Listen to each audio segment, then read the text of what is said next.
같이 기도하겠습니다. 사랑하는 하나님 아버지, 감사합니다. 저희를 오늘 또 이 수요 예배 가운데 불러주시고 우리의 찬양 받아주시고 이제 하나님 말씀을 우리가 듣고자 합니다. 하나님 우리에게 말씀하여 주시고 우리의 심령을 열어주셔서 하나님 말씀이 심겨지기를 간절히 소망합니다. 하나님께서 어떻게 일하시는지, 또 우리의 모습과 상관없이 일하시는 그 하나님의 모습 속에서 우리가 용기를 얻고 위로를 얻는 말씀 시간 되게 하여 주시옵소서. 이 예배의 모든 시종을 우리 주님께 온전히 의탁드립니다. 성령 하나님 함께하여 주시옵소서. 예수님의 이름으로 기도드립니다. 아멘. 네, 오늘은 하나님이 일하시는 방법의 역설이라는 제목으로 말씀 나누겠습니다. 우리 옆에 분들과 같이 한번 인사 한번 나누겠습니다. 잘 오셨습니다. 반갑습니다. 한번 인사하겠습니다.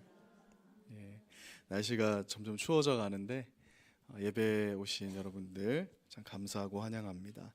오늘 말씀은 출애굽기 4장 18절에서 20절까지 말씀입니다. 우리 같이 한번 한 목소리로 18절에서 20절까지 한번 봉독하겠습니다.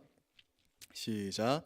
모세가 그의 장인 이드로에게로 들어가서 그에게 이르되 내가 애굽에 있는 내 형제들에게로 돌아가서 그들이 아직 살아 있는지 알아보려 하오니 나로 가게 하소서. 이드로가 모세에게 평안히 가라 하니라. 여호와께서 미디안에서 모세에게 이르시되 애굽으로 돌아가라. 내 목숨을 노리던 자가 다 죽었느니라. 모세가 그의 아내와 아들들을 나귀에 태우고 애굽으로 돌아가는데 모세가 하나님의 지팡이를 손에 잡았더라. 아멘. 성경을 통해서나 또는 우리가 살아가면서 경험하게 되는 바가 있는데, 그것은 하나님께서 어떻게 일하시는지에 대해서 우리가 묵상하다 보면 하나님은 우리 인간의 생각으로는 이해할 수 없는 방법으로 일하시는 분이라는 것을 우리가 점점 알아가게 됩니다. 그런데 우리가 하나님과 또 하나님의 일하심에 대해서 우리의 생각으로 이해되지 않는 것은 어쩌면 당연한 일일지도 모르겠습니다. 사람은 시간과 공간에 갇힌 3차원의 세계를 살아가잖아요. 그러나 하나님은 시간과 공간을 초월하시는 분일 뿐만 아니라 그 시간과 공간을 존재하게 하신 하나님이시기 때문에 사람이 하나님을 다 이해한다라는 것은 어불성설이라고 할 수 있을 것입니다. 분명한 것은 인간에게 이해되어지는 순간부터 하나님은 우리 경배의 대상이신 하나님이 될 수 없다라는 것이에요. 만약 인간에게 이해되는 하나님이라면 그 신은 분명히 사람이 만들어낸 그런 신일 것입니다. 인간이 예측하고 인간이 기대하는 대로 움직이는 신을 우리가 믿고 경배할 대상으로 삼을 필요는 없는 것이죠. 인간이 이해할 수 있고 그 이해의 범주 안에서 인간의 예측대로 움직이는 신은 사람이 만들어낸 우상이라는 것이에요.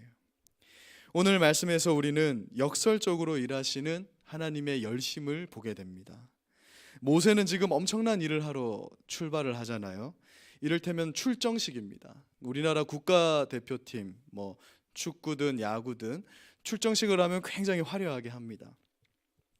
그런데 지금 하나님의 명령을 따라서 당시 세계 최대 강대국이었던 이집트에서 노예로 살고 있는 이스라엘 백성을 구원하기 위해서 지금 모세가 길을 나서는 장면을 보여주고 있어요. 그런데 그 이집트에 맞선 모세의 모습이 상대적으로 얼마나 초라하고 나약해 보입니까? 뒤에 그림을 한 장 보여주시면 모세는 지금 멋진 백마를 타고 가는 것이 아니라, 또는 강력한 용사와 군사들을 이끌고, 또는 어떠한 뛰어난 전략을 가지고 지금 여정을 시작하고 있는 것이 아닙니다. 참으로 역설적이게도 그의 손에 쥐어져 있는 것은 자신의 몸을 지탱하기 위해서 필요한 한낱 지팡이, 한 장 더 넘겨주세요. 한낱 지팡이일 뿐이고, 또 그의 아내와 아들들이 타고 있는 짐승은 지금 뭐죠? 연약한 나귀라는 거예요. 함께 출애굽기 4장 20절 말씀을 한 번 더 읽어보겠습니다. 시작. 모세가 그의 아내와 아들들을 나귀에 태우고 애굽으로 돌아가는데 모세가 하나님의 지팡이를 손에 잡았더라.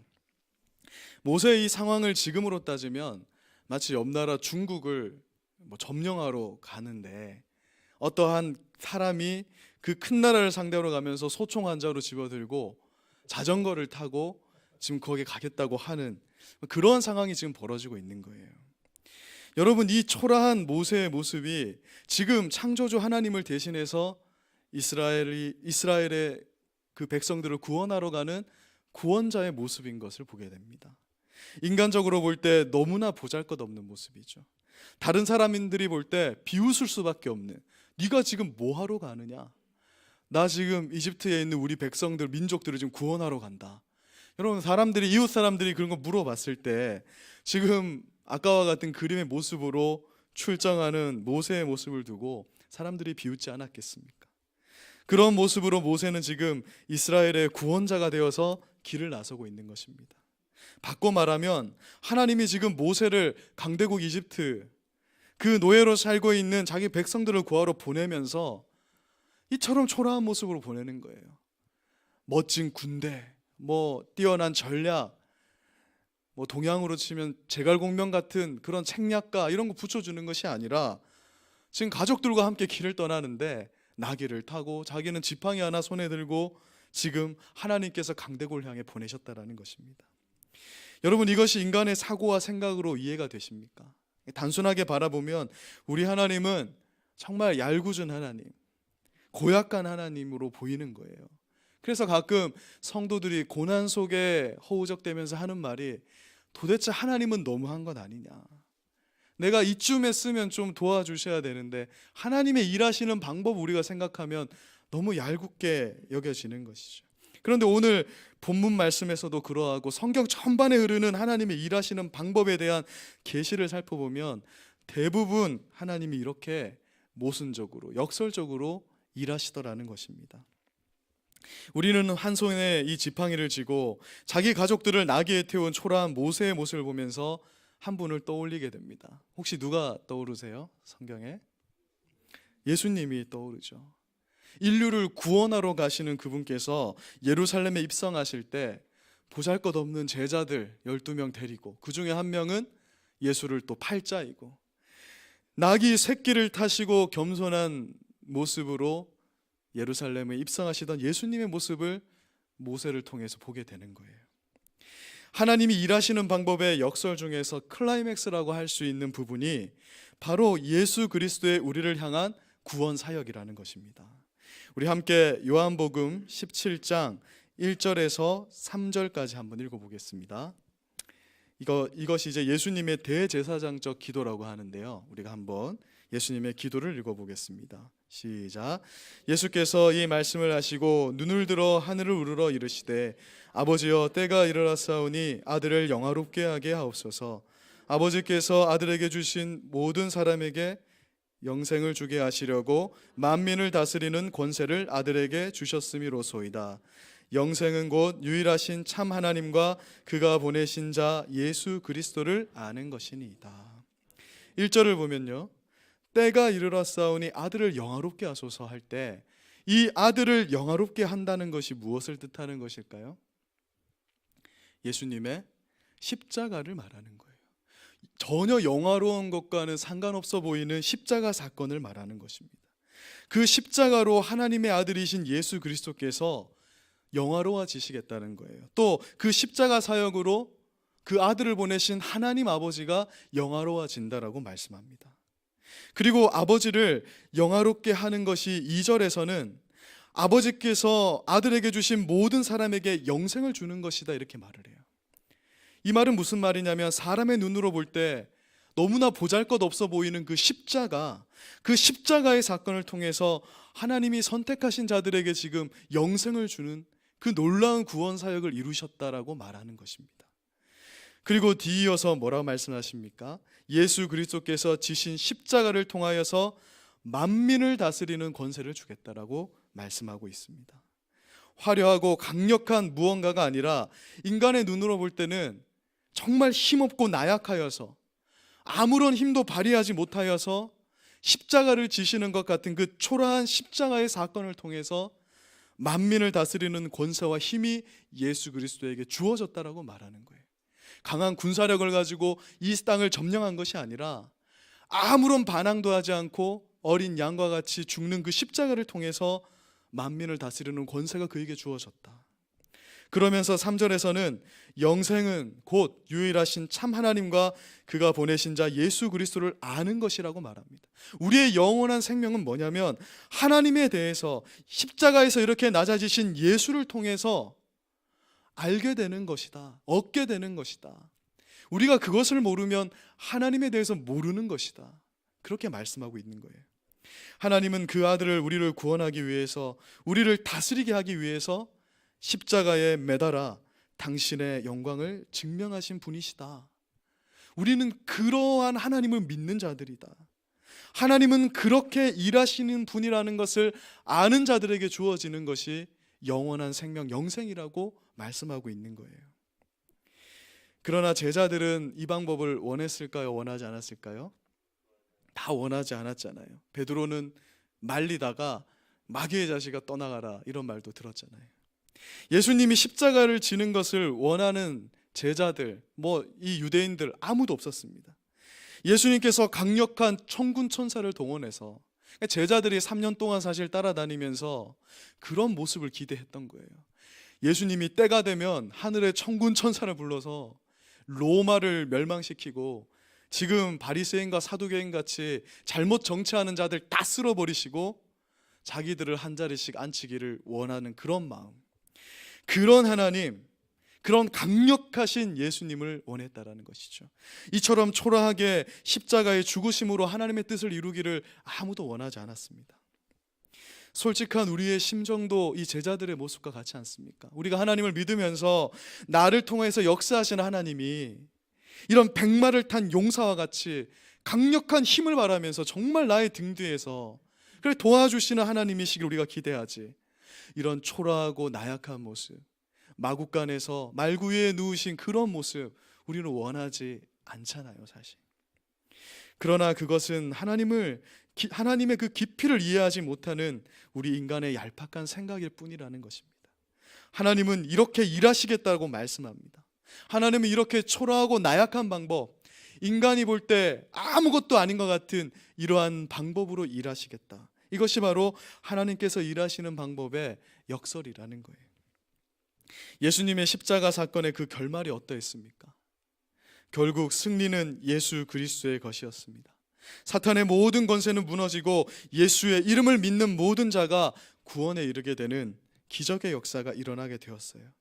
하나님은 세상에서 가장 초라해 보이는 방법으로 세상이 감당할 수 없는 일, 세상은 감히 상상할 수도 없는 우리 인류를 구원하는 그 일을 하게 하셨다라는 것입니다.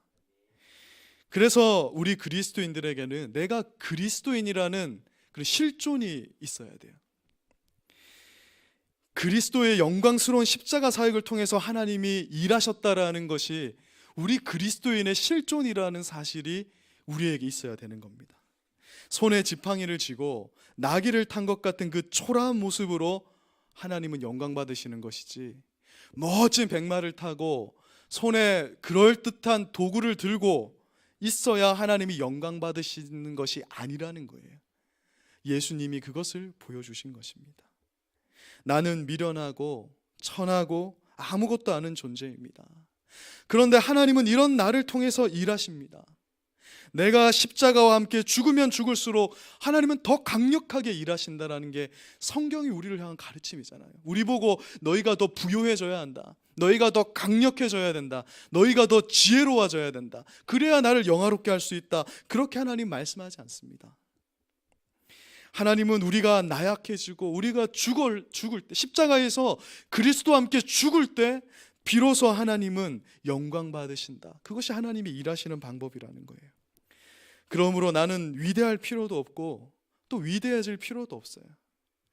사람이 위대해지니까 다 딴짓하더라고요.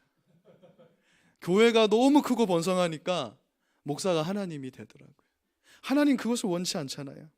나는 약해도 하나님이 강해지시기 때문에 우리가 위대해지고 강해질 필요가 없다라는 것입니다. 고린도후서 13장 9절 말씀, 우리가 약할 때 하나님의 강함으로 우리의 약함도 기뻐할 수 있는 것이다, 이렇게 말씀해요. 우리가 약하지만 기뻐할 수 있는 것은 하나님이 강하기 때문에, 그리고 내가 약할 때 하나님이 강함이 드러나고 하나님이 일하시기 때문에 우리의 기쁨이 된다라고 사도 바울이 말합니다. 그것이 바로 우리 그리스도인의 정체성이라는 거예요. 신자는 나의 약함 때문에 무너지는 자들이 아니라 내가 약하기 때문에 더 기뻐하는 자들, 사도 바울처럼 감옥에 갇힐 때 오히려 기뻐하며 찬송하는 거예요. 그런데 그 속에서 그 간수들이, 죄인들이 구원받는 역사가 일어나게 되는 것, 그것이 하나님의 일하시는 방법이라는 것입니다. 그러므로 우리는 하나님에 대해서 마치 하나님을 다 아는 것처럼 그렇게 얘기해서는 안 되는 거예요. 그것은 교만입니다. 우리는 하나님 앞에 늘 이렇게 기도할 수 있어야 됩니다. 하나님, 하나님께서 하시는 일의 깊이와 능력을 나는 알지 못합니다. 그러나 하나님 앞에 늘 겸손히 무릎 꿇고 당신의 때와 당신의 방법을 기다리겠습니다. 이것이 신자의 기도예요. 하나님 좀 땡겨주세요. 하나님, 내가 지금 답답합니다. 하나님 지금 틀렸습니다. 빨리 이 일을 좀 이루어 주시옵소서라고 기도하는 것이 아니라 지금 나는 아무것도 할 수 없습니다. 오직 하나님의 때를 기다립니다. 그것이 신자들의 기도라는 것이죠. 이사야 55장 8, 9절 말씀 같이 한번 읽어보겠습니다. 시작. 이는 내 생각이 너희의 생각과 다르며 내 길은 너희의 길과 다름이니라. 여호와의 말씀이니라. 이는 하늘이 땅보다 높음같이 내 길은 너희의 길보다 높으며 내 생각은 너희의 생각보다 높입니다. 하나님이 이렇게 말씀하시고 있지 않습니까? 내 생각대로 되면 다 좋을 것 같은데 하나님의 생각은 다르다는 거예요. 하나님의 일하심은 너희 인간들이 볼 때는 모순적이고 역설적이라는 겁니다. 여러분, 인간의 모습은 원래 나약하죠. 특히 한 사람이 하나님의 일을 하려고 하나님 앞에 서게 되면 그처럼 작고 연약하게 보일 수 없는 게 우리 신자들의 모습인 것 같아요. 세상 앞에 서서 하나님의 구원 사역을 감당하려고 하는 우리 성도들의 모습이 사실 얼마나 작고 연약합니까? 전도를 할 때 또는 교회 사역들을 해나갈 때 우리 교인들의 모습이 얼마나 나약한지 모르겠어요.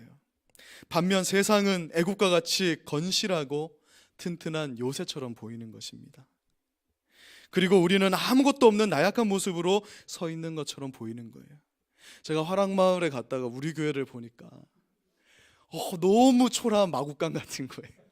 그것도 뒷모습, 우리가 누가 볼까라고 생각하면서 별로 색칠도 제대로 안 해놓은 그 부분이 보이니까 저곳에서는 정말 청소년들이 일이 일어날 것 같은데, 그것도 이 작은 교회에서 저 교육관에다가 모아놓고 우리 청소년들이 있잖아요. 그런 모습을 보면 정말 이곳에서 무슨 선한 것이 날 수 있겠느냐. 마치 정말 성경에 말하는 것처럼 나사렛에서 무슨 선한 것이 나느냐, 그 마구간에서 무슨 선한 일이 나겠느냐. 헤롯 왕궁에서 그런 일이 일어나는 것이지 마구간에서 어떻게 그런 일이 일어나는 것이냐. 그런 생각을 하게 되는 것이 우리 인간들의 본성인 것 같습니다. 그러나 우리의 모습이 아무리 작고 초라해도 큰 세력 앞에 우리가 당당히 맞설 수 있는 이유는 오늘 모세가 보여주고 있습니다. 너무나 작고 연약한 모습인 모세를 통해서 하나님은 그 역사하시는 방법이 무엇인지를 모세가 또한 보여주고 있어요. 손에 지팡이를 든 모세를 사용하시는 분은 하나님이시라는 거죠. 모세의 지팡이가 특별한 이유는 그 지팡이가 하나님의 지팡이이기 때문에 그렇습니다. 하나님의 지팡이이기 때문에 하나님의 능력이 그 초라한 모세를 통해 나타나는 거예요. 그리고 오직 하나님만이 영광을 받으신다라는 것입니다. 모세는 그저 도구일 뿐이고, 그래서 애굽의 바로 왕은 모세의 초라한 행색만 보고 그를 업신여겼어요. 우리 그리스도인들이 그렇습니다. 세상 앞에서 아유 교회 다니십니까? 아유 장로님입니까? 아유 집사님입니까? 두려워 떠는 사람 있습니까? 우리가 직장에서 제가 교회 권사입니다. 어유 권사님이십니까? 교회 안 다니는 사람이 그렇게 하는 경우가 있습니까? 없잖아요. 우리의 그 모습을 보고 사람들이 조롱하듯이 이 모세의 지팡이를 든 모습을 보고 바로는 더 교만해집니다. 회개의 기회도 잃어버리는 거예요. 그 마음이 더욱 완악해져서 결국 그 교만함이 그를 파멸로 이끌었다라고 말해요. 그러므로 여러분, 하나님의 이름으로 세상 앞에 설 때 자기 자신의 연약하고 초라한 모습을 보고 낭망하지 맙시다. 우리는 원래 그렇게 나약한 존재라는 거예요. 하나님이 그런 모습을 사용하겠다고 하시니까 우리가 더 뭐가 필요하냐는 거죠. 하나님이 내가 그걸 사용하겠다고 하시니까, 야, 영어 공부 좀 더 해라. 선교 나가려면 공부를 해야지. 야, 좀 더 스피치 학원이라도 다녀서 전도에 더 말에 능통해라. 하나님이 그걸 요구하는 게 아니에요. 말을 더듬으면 더듬는 대로, 말을 못하면 못하는 대로. 혀가 둔하다고 할 때, 모세가 혀가 둔한 자라고 할 때 하나님 뭐라고 하시죠? 그 혀 둔함으로 내가 사용할 테니까 나가라고 하시는 거예요. 우리의 모습을 볼 필요가 없고 우리가 절망할 필요가 없다라는 것입니다. 하나님이 어떻게 일하시는지를 알면 그리스도인들이 세상에 당당해지는 거예요. 왜냐하면 연약해도 하나님이 그 연약함으로 영광 받으시겠다. 십자가의 그 초라함으로 하나님은 일하시기 때문에 그 당당함으로 우리는 나아가야 된다라고 말하고 있습니다. 사실 우리 신자들의 모든 삶이 참 믿지 않는 자들을 구원하는 것이 돼야 되잖아요. 그것이 아니면 사실 우리가 이 땅에 남아있을 필요가 없는 것 같습니다. 예수님 믿자마자 그냥 다 천국으로 올라가 버리면 유익할 텐데, 하나님 우리를 남겨두신 것이 우리를 통해서 믿지 않는 자들을 구원하심에 있잖아요. 공부하는 것도, 또 교회에서 봉사하는 것, 직장에서 열심히 직장 생활하는 것도 다 믿지 않는 자들을 구원하는 것에 우리의 목적성이 있는 것입니다. 그게 세상과 그리스도인의 구별된 거룩성이거든요. 그래서 우리의 모든 관심이 나의 삶을 통해서 믿지 않는 자들이 구원받는 것이 되어야 됩니다. 그런데 하나님이 우리를 세상에 보내시면서 어떻게 하시냐면 놀라우리만큼 우리를 초라한 모습으로 그냥 두는 거예요. 우리에게 돈과 명예와 물질이 있으면 구원 역사를 더 잘 이룰 수 있을 것 같은데, 이번에 청년부 수련회를 하면서 얘기를 하는데 로또 얘기만 한 시간을 하더라고요. 내가 로또만 되면 뭐 교회에 헌금도 하고 남몰래 그렇게 할 것인데, 내가 전교 학생들이라면, 내가 전교 1등이라면 당당하게 전도할 텐데 하나님 내게 지혜를 주시지 않는 것 같아요. 자매분들이라면 내게 탁월한 외모를 주시면 내가 저기 가서 그냥 남자들 다 데려올 텐데 라고 생각할지 모르겠어요. 형제분들이라면 하나님 내게 엄청난 부와 권력을 주시면 전도 많이 해올 수 있을 것 같은데요, 이렇게 말할지 모르겠습니다. 그러나 하나님의 방법에는 그런 것이 없다라는 거예요. 그것은 인간의 착각이고 인간의 생각이라는 겁니다. 고린도전서 1장 26절 28절, 사도 바울은 하나님에 대해서 이렇게 설명합니다. 같이 26절에서 28절까지 한번 읽어보겠습니다. 시작. 형제들아, 너희를 부르심을 보라. 육체를 따라 지혜로운 자가 많지 아니하며 능한 자가 많지 아니하며 문벌 좋은 자가 많지 아니하도다. 그러나 하나님께서 세상에 미련한 것들을 택하사 지혜 있는 자들을 부끄럽게 하려 하시고 세상에 약한 것들을 택하사 강한 것들을 부끄럽게 하려 하시며 하나님께서 세상에 천한 것들과 멸시받는 것들과 없는 것들을 택하사 있는 것들을 폐하려 하시나니. 우리가 구원받은 자라면 대부분이 어떻다라는 거죠? 천하고 멸시받는 자라는 거예요. 아니, 나는 아닌데, 내가 얼마나 존귀한 사람인데, 그러면 여기 안 있을 겁니다. 하나님 어떤 자를 사용하냐면 이런 자를 사용하셔서 역사한다라는 거예요. 그런데 고린도전서 1장 29절에서 하나님은 왜 그렇게 일하시는가에 대해서 이렇게 말씀합니다. 이는 아무 육체도 하나님 앞에서 자랑하지 못하게 하려 합니다. 이것이 그리스도인의 정체성이에요. 예수 그리스도가 아무것도 자랑하지 아니하였던 것처럼 우리가 자랑할 것이 아무것도 없다. 우리는 오직 무엇만을 자랑할 수 있냐면 그 초라한 십자가를 자랑하니까. 세상 사람들이 보면은 너무나 미련한 사람들이죠. 아니, 인간을 지었다라는 하나님이 십자가에서 그렇게 참혹하게 죽었다는 게 너희들의 자랑이냐? 그게 어떻게 자랑이냐? 우리가 섬기는 신은 풍요의 신이고 우리에게 다산의 신이고, 그게 세상 사람들이 우리를 향한 조롱이자 공격이잖아요. 그런데 우리가 자랑할 것은 그것밖에 없다라는 것입니다. 모든 일을 이루시는 분이 우리 하나님임을 알도록 하나님이 이 방법을 쓴다라고 말씀합니다. 내가 어떤 존재이며 또한 나를 돕는 분이 없으면 내가 온전히 설 수 없다라는 것을 알게 하기 위해서 하나님이 이렇게 모순적이고 역설적인 방법을 쓰시는 거예요. 이것이 하나님께서 역설적으로 일하시는 이유입니다. 우리 교회에서 참 성실하게 신앙생활을 하다가 청주로 올라간 황송열 형제라고 있습니다. 아시는 분들이 있으세요?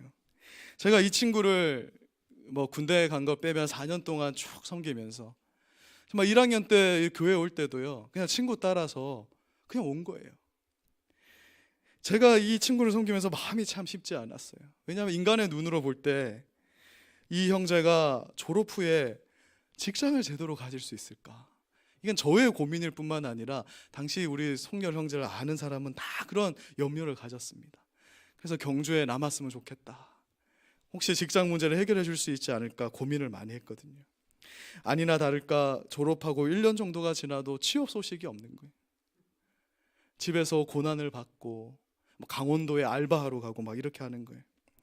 학교를 다닐 때 성적이 엄청 우수했던 것도 아니고 말주변이 뛰어나서 막 면접을 잘 볼 것 같지도 않고 이 친구를 청주에 보내고 나서도 염려가 많이 되었습니다. 그런데 이 형제에게 정말 귀한 모습이 있었어요. 이 형제는 하나님을 경외하고 좀 부족하지만 하나님의 일에 최선을 다하고자 했습니다. 못 보신 분들도 많겠지만 토요일에 한 번도 빠짐없이 집에 올라가는 일이 없으면 교회 청소를 하러 오는 거예요. 그때는 그래도 교회 청소 한 명 더 있었는데 교회 청소를 빠지지 않고요. 토요일 성경 공부할 때면 항상 일찍 와서 공부할 장소를 정리합니다. 요즘 그런 사람이 없어요. 저기 가서 청소하고 책상 다 깔아놓고 준비된 간식을 나르는 거예요. 알밤 축제, 교회 학교 행사 때 적극적으로 도우려고 합니다. 무엇보다도 귀한 것은 이 친구가 찬양을 그렇게 잘하지 못하는데 화요 예배, 목요 예배 누가 몇 명 오지도 않는데 비가 오나 눈이 오나 사람들이 몇 명 오지도 않는 그 예배 찬양을 빠지지 않고 섬기는 거예요. 정말 노래를 못했었는데 4년 만에 기적을 이루었습니다. 그런데 감사하게도 그 일을 청주에 올라가서도 계속하는 거예요. 이정식 목사님이 계시는 청주 예수사랑교회를 소개해 줬는데 당시 취업도 안 되고 집에서는 은근히 핍박이 있었을 텐데 차가 없으니까 버스를 타고 한 40-50분을 가야 됩니다. 청주 예수사랑교회에 출석하면서 대학 청년부를 돕는 거예요. 여기서 배운 게 있으니까. 맨날 항상 하는 얘기가 경주는 이렇게 한다 그러면서 가르쳐주고 좋지 않은 노래 실력에도 찬양단을 섬기고 나중엔 성가대를 하더라고요. 여러분, 이 정도 되면 이 형제를 하나님께서 결국은 높이실 거라는 그런 믿음이 생기시잖아요. 그렇지 않습니까? 이게 성경의 어떤 인물 같은 느낌이 들잖아요. 그런데 제게 그런 믿음이 안 생기는 겁니다. 그러다가 올해 여름에 대학부 여름 수련회에 참석하게 됐는데 이 황군이 전화가 왔어요. 이 친구가 이 CMI 수련회에 은혜를 많이 받아가지고 졸업한 후에도 비싼 등록금 내고 꼭 참석을 하는 거예요.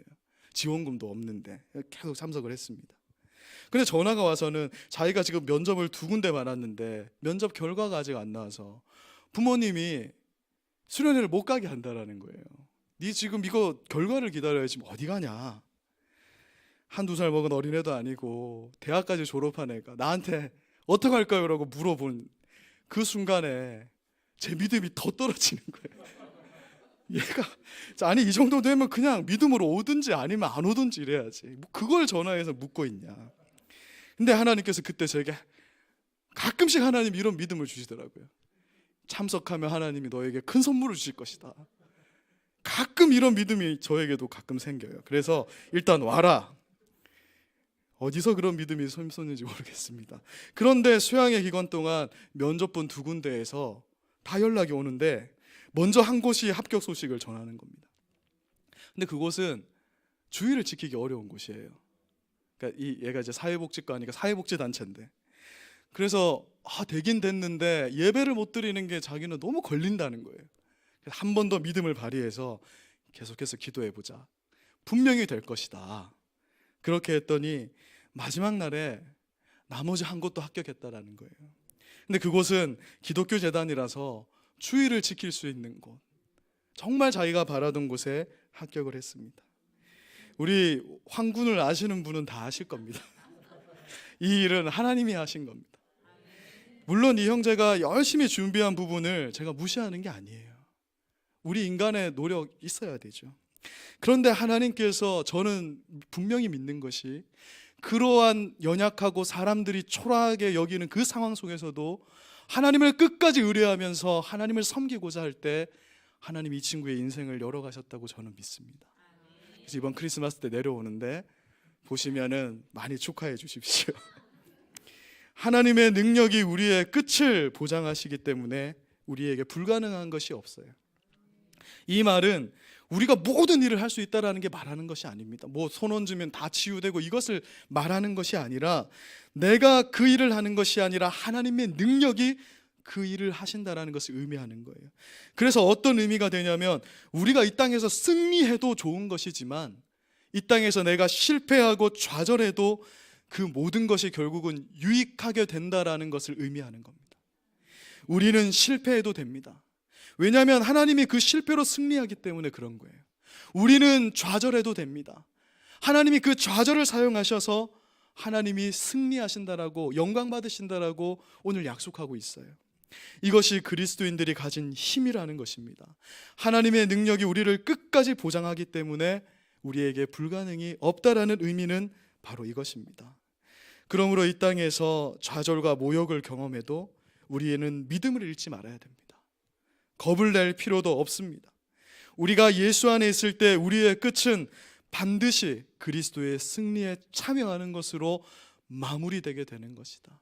우리가 하나님 나라 가서도요, 아유 그때 그 일을 내가 못하고 와서 아쉽다, 그때 더 잘했어야 되는데, 그런 후회가 하나님 나라에 절대 남아있지 않아요. 하나님 나라는 후회가 없는 곳입니다. 설사 우리가 그때 못한 것, 우리가 연약하여서 우리가 너무나 정말 작고 초라해서 못했던 그것마저도 천국에 가서는 우리가 다 하나님 그것도 사용하셔서 하나님 영광 받으셨구나, 그 하나님을 찬양하게 되는 거예요. 그것이 우리 그리스도인들이 가진 결국이고 마침표라는 것입니다. 그러니 우리 그리스도인들은 얼마나 감사한 존재들입니까? 우리 그리스도인들은 오직 믿음으로 사는 자들, 하나님의 능력을 향한 절대적인 믿음이 바로 성도들의 힘입니다. 말씀을 마무리하겠습니다. 사랑하는 여러분, 현재의 모습에 우리가 낙담하지 맙시다. 사실 저도 낙담을 참 많이 하는 자이거든요. 근데 낙담하지 맙시다. 겁을 낼 필요가 없습니다. 우리가 예수 안에 있을 때 우리의 끝은 반드시 하나님의 승리로 마무리됩니다. 조금 지식이 있고 힘이 있고 물질이 있다고 해서 교만해지지도 맙시다. 그리고 지금 내가 왜 부르심을 받아 선택함을 받았는지도 잊지 마시기 바랍니다. 구원은 하나님께 있습니다.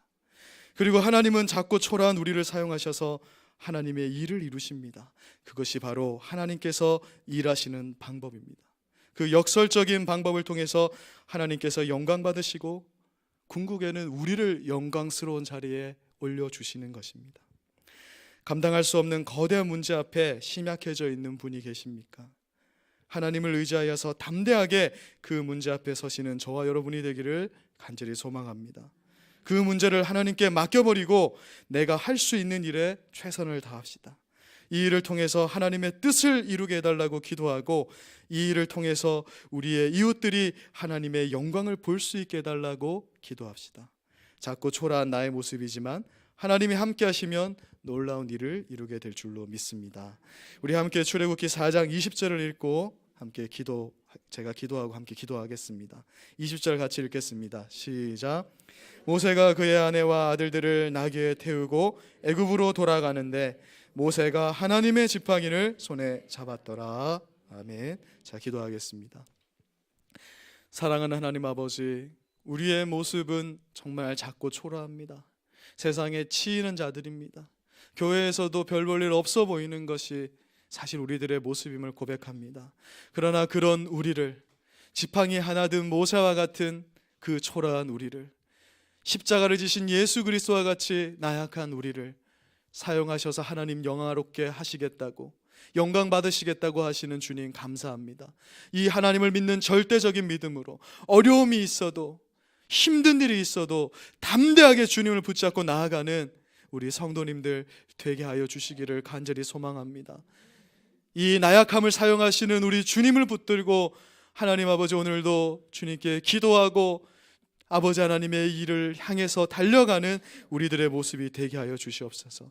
우리가 가진 것은 하나님의 지팡이인 줄 믿습니다. 하나님의 능력인 줄 믿습니다. 그 하나님을 믿고 기도하며 나아가는 또 오늘 이 저녁 예배 시간, 이 기도의 시간 될 수 있게 하여 주시옵소서. 감사드리며 예수님 이름으로 기도드립니다. 아멘. 네, 오늘